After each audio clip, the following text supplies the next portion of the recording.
Welcome to another episode on the Global Mic.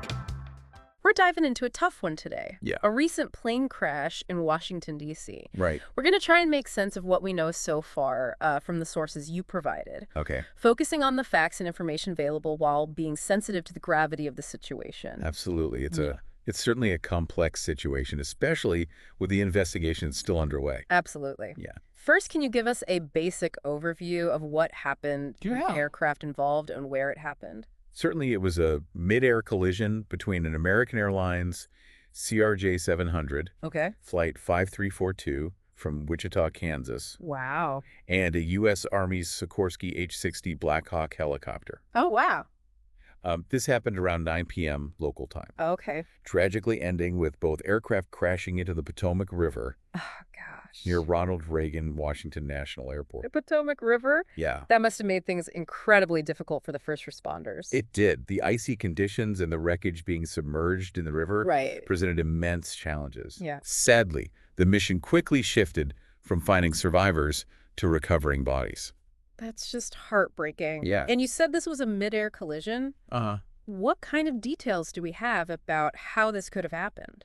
Well, we have some eyewitness accounts And that so- give us a glimpse into the moments before the crash. Okay. One witness, Ari Schulman, Mm-hmm. reported seeing the plane bank sharply with streams of sparks underneath. Oh, wow. He described it as looking very, very wrong. Wow, that must have been terrifying to see. I can't even imagine. Yeah. Another witness, Jimmy Mazzeo, Okay. saw a white flare Uh-huh. and noticed planes approaching the airport Yeah. flying in irregular patterns. That's chilling. Yeah. We also have the air traffic control audio, which Yep. adds another layer to this story. Can Yes. you walk us through that? The audio seems to capture the controller directing the helicopter to avoid the plane. Okay.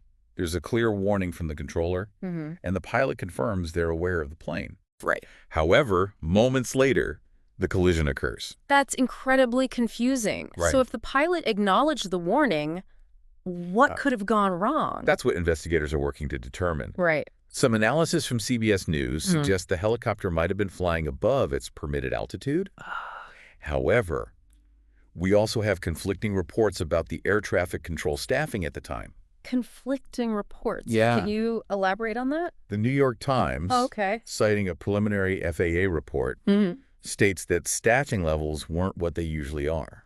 Okay. But then we have the NTSB Right. stating that the helicopter was performing a standard maneuver. Huh. It's a puzzle with many pieces still missing. Okay, so we have a few different perspectives here. Yeah. What does this mean for the investigation? Well, the black boxes, Okay. which record flight data and cockpit voice recordings, Right. have been recovered. Okay. The NTSB is leading the investigation and is expected to release a preliminary report in 30 days. Okay.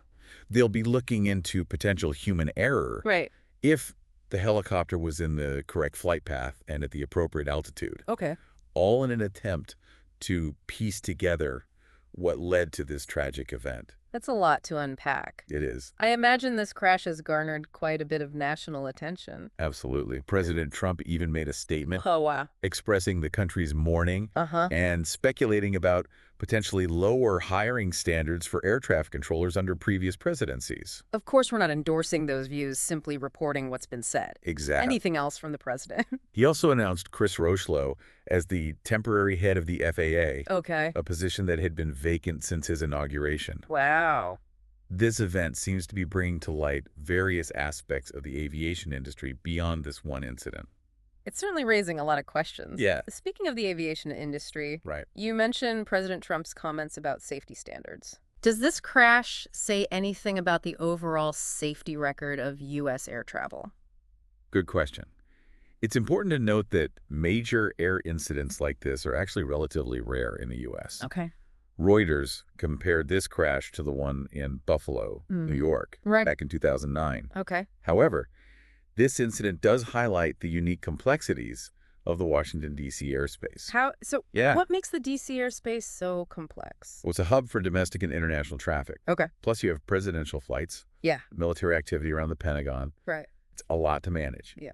You essentially have this mix of tightly regulated movement from commercial airlines on strict flight plans, Okay. with military pilots having a degree of necessary flexibility in a system called see and avoid, Okay. where they are responsible for visually identifying and avoiding other aircraft, all under the instruction of air traffic control. So you have this mix of very strict movement Yes. alongside a degree of flexibility Yeah. for military aircraft. Right. All within a very busy airspace. Uh-huh. That does sound complex. Yeah. Can you tell us a bit more about this see and avoid rule? Sure. How does it work exactly? While military pilots are still under the guidance of air traffic control, Okay. they often require more adaptability than strict flight plans allow, Right. especially given the nature of their missions. So they need to be able to make split-second decisions Yes, based on their own judgment, even in a crowded airspace like D.C. exactly. They're highly trained Wow. to rely on their experience, judgment, and tools like radar and communication systems, Right. all while trying to maintain safety and execute their missions.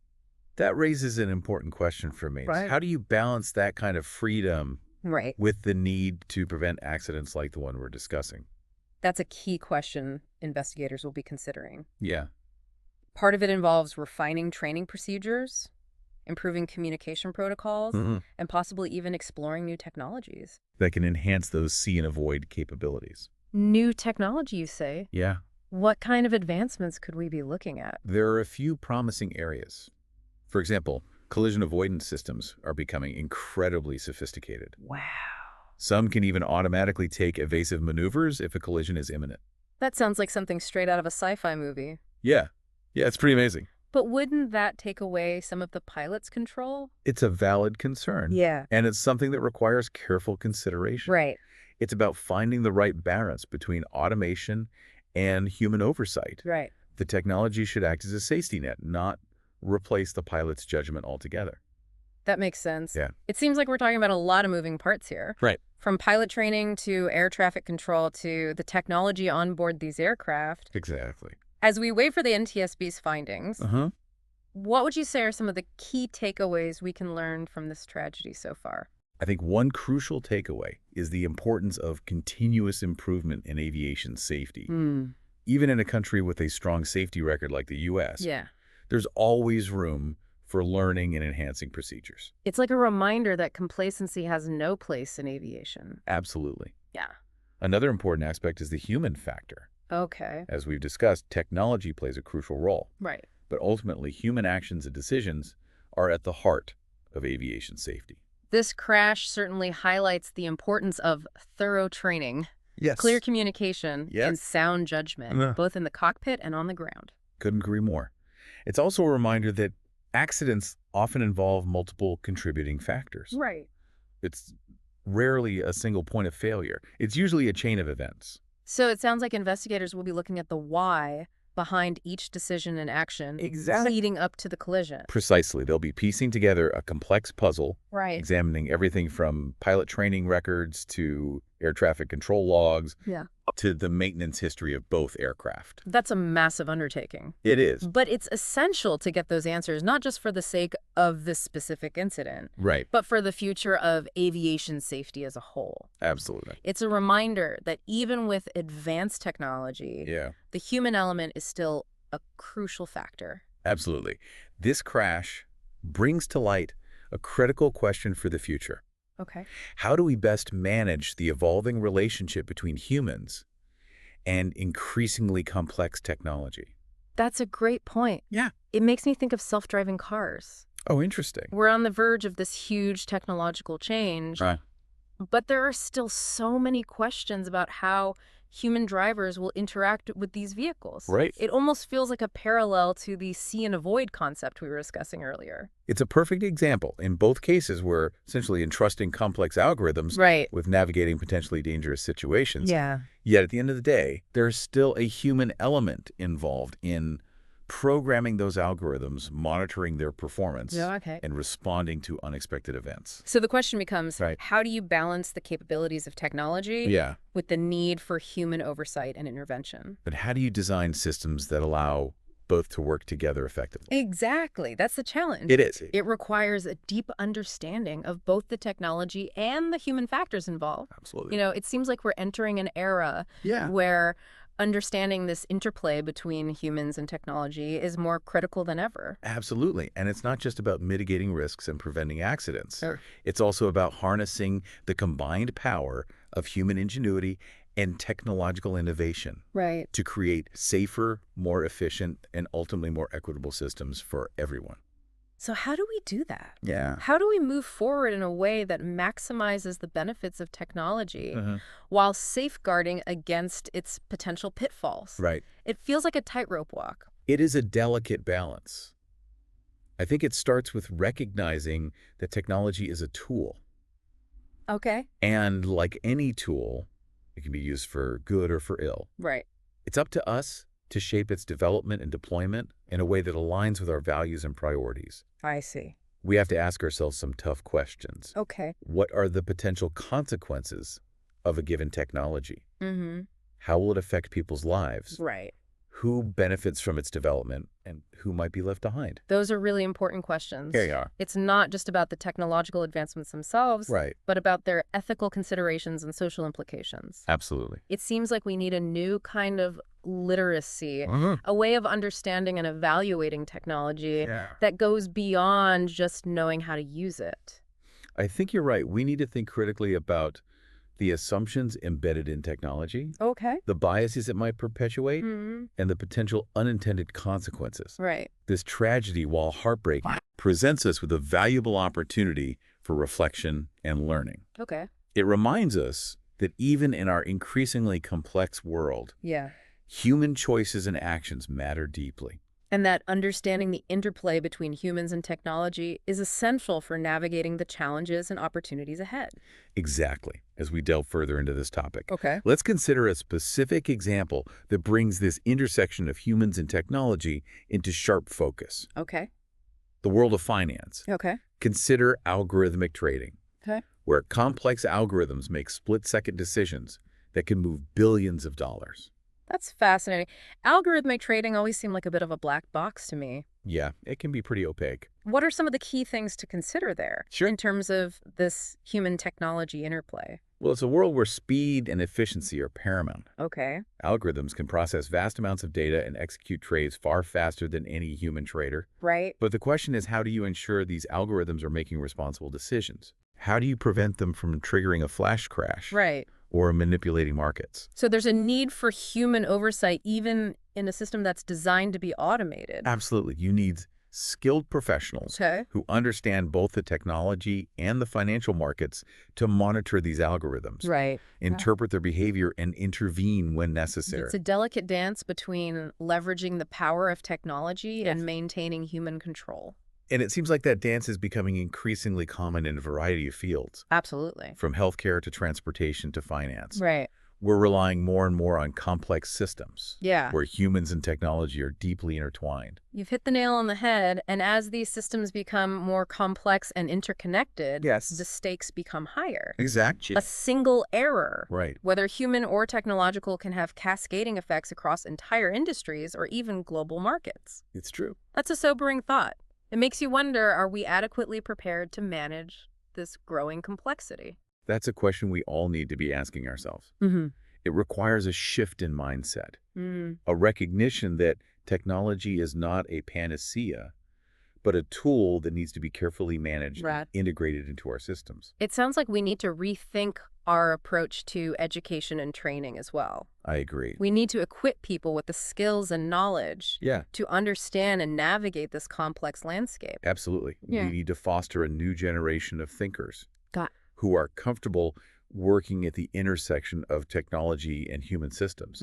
People who can not only build and operate these complex systems, Right. but also understand their social, ethical, and economic implications. So it's not just about technical skills, but about critical thinking, problem solving, and a deep understanding of human behavior as well. Precisely. We need individuals who can bridge the gap between the technical and the human, Okay. who can see the big picture and anticipate the unintended consequences. It's a tall order, but it feels essential for navigating the future. I couldn't agree more. It feels like we've only just scratched the surface of this incredibly complex issue. We have.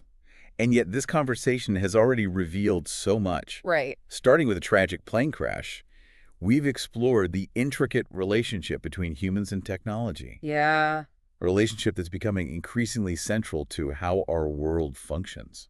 It's definitely given me a lot to think about. Yeah. So as we wrap up, Okay. where do we go from here? Right. What are some of the key takeaways you hope people will remember from our deep dive today? I think the most important takeaway is that while technology continues to advance at an incredible pace, Right. the human element remains absolutely crucial. Okay. Whether we're talking about aviation finance, healthcare, or any other field, it's essential to recognize that technology is a tool, not a solution in and of itself. It's about finding that right balance, isn't it? Yes. Utilizing the power of technology while maintaining human oversight, judgment, and adaptability. Precisely, and it's not a one-size-fits-all solution. The balance will vary depending on the specific context, the risks involved, and the potential consequences. This deep dive has really highlighted the importance of critical thinking, Yes. ethical considerations, and social awareness when it comes to technology. Yeah. It's not just about what we can do, but about what we should do. Right. And what kind of world we want to create. I couldn't agree more. Technology is shaping our world in profound ways. Yeah. But it's up to us to guide its development and ensure it serves humanity's best interests. We have to be proactive, asking tough questions, Right. and engaging in thoughtful discussions about the implications of these advancements. This conversation has certainly left me with a lot to ponder. Good. And I hope it has for our listeners as well. Me too. As we navigate an increasingly complex world, Yeah. understanding the interplay between humans and technology is no longer a luxury. It's a necessity. Well said. It's an ongoing journey of learning, adapting, and shaping our technological future with wisdom and foresight. Right. And as we've seen, sometimes even tragedy can serve as a powerful catalyst for that reflection and growth. Thank you for guiding us through this complex and thought-provoking topic. It was my pleasure. And to our listener, we encourage you to continue exploring this fascinating intersection of humanity and technology. Yes. Ask questions, stay informed, and engage in thoughtful conversations. The future is being shaped right now, and your voice matters. Until next time, stay curious. So much to consider. A lot to think about.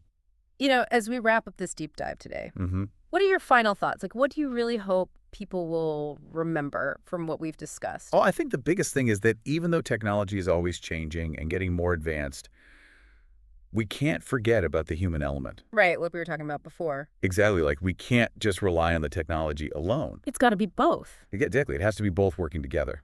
It makes me think about all the ethical questions we brought up and how important it is to think about the social impact. Yeah. So it's not just about what we can do with technology, but about using it responsibly. Right. It's about making sure technology helps us and makes the world a better place, not the other way around. Exactly. We have to be really careful and think about the consequences of our actions. I feel like I've learned so much today, and I hope our listeners have too. Me too. You know, it's been a tough topic to talk about, but it's so important. It is? This whole idea of the connection between humans and technology, it's not just some abstract thing, it's affecting all of us. It really is. And it's only going to become more important in the future. So what do you think is the best way to move forward? How do we make sure we're using technology wisely?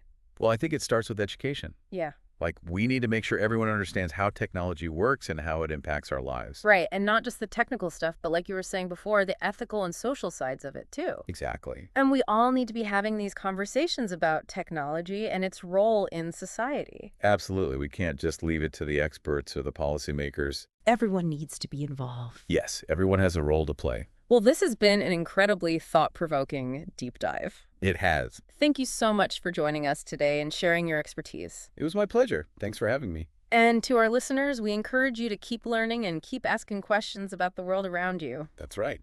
Until next time.